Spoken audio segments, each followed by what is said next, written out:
Ninh explains the rules of dodgeball. The object of the game is to eliminate all of your opponents from the game. Dodgeball is a team sport that is commonly played in schools around the world and is played by two opposing teams. Rather confusingly, it's played by varying rules around the world because it can be adapted to be played on different sized courts and with different numbers of players. The most common format is played with two teams of 6 players, but can be played by up to teams of 15.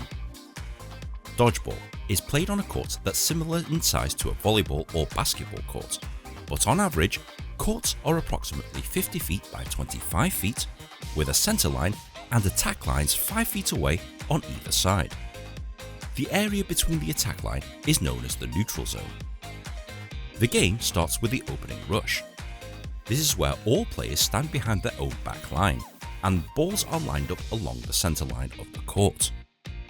The number of balls varies, but the most typical number is 6, 3 for each team, and they're made of foam so that they don't hurt the players.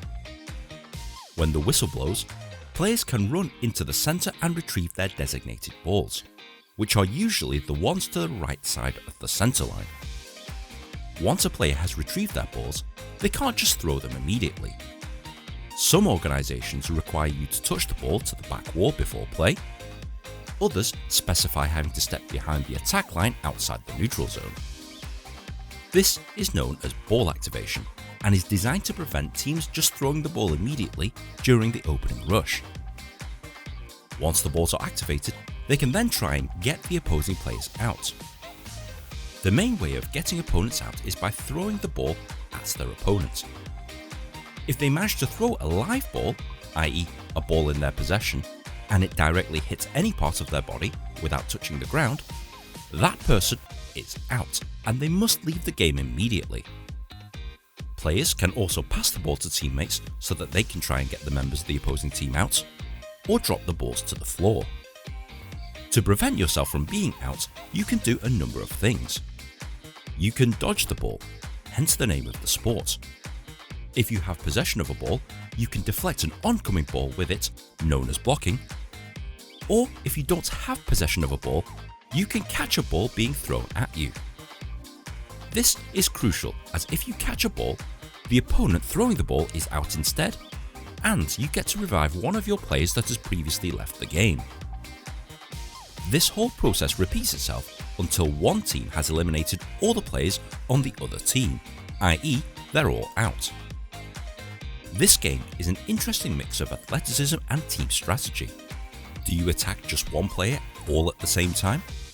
Do you throw to distract them and then a teammate throws to get them out? Or do you intentionally not have any balls and try and catch them out instead? That is up to you. The game is played until all of the players of one team are out, or after a period of time has elapsed, usually 20 minutes. If 20 minutes has passed by, the team with the most players left at the end of time wins.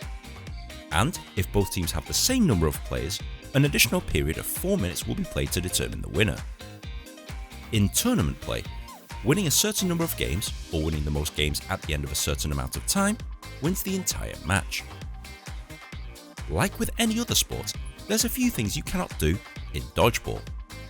You cannot hold onto the ball for too long. You cannot cross the centre line or sidelines during open play.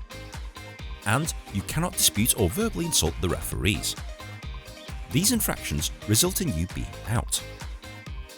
That's basically dodgeball in a nutshell, but there's a few other things that you'll need to understand before playing or going to a game. For example, players. Whilst there are male and female specific competitions, most commonly it's a mixed gender sport. In general, there has to be a minimum of 2 of the opposing gender in the starting lineup. Timeout. Teams are allowed one 30-second timeout to take a break, discuss strategy, or to substitute players. Substitution. Players on the court can be replaced either during a timeout or between games. Back wall. Some organisations will insist on using the back wall, either during the opening rush, where you have to touch the balls on the back, or before a revived player re-enters the field of play. Dead ball. If you hold onto the ball for too long, usually 5 or 10 seconds, the referee will order you to lose possession of the ball by rolling it to your opponent. This is known as a dead ball. Failure to comply with this will result in the referee throwing you out of the game. A dead ball is also a ball that has been blocked or that has hit the ground. Any dead balls hitting the opponent do not count. Advantage.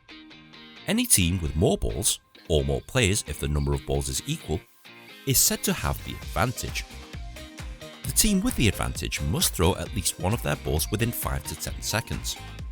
Also, a team cannot have possession of all of the balls for more than 5 seconds.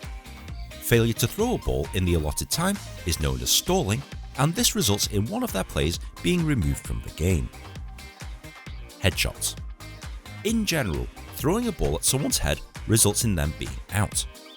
But some organisations, especially schools of younger children, penalise this due to safety reasons. And any headshot will result in the player throwing the ball being out instead of the player being struck by the ball. Grey area scenarios. What if I block a ball and my ball is knocked out of my hands? You're out. What if I block a ball and it hits me? You're out. What if a ball deflects off me and I catch it? It counts as a catch and you're safe.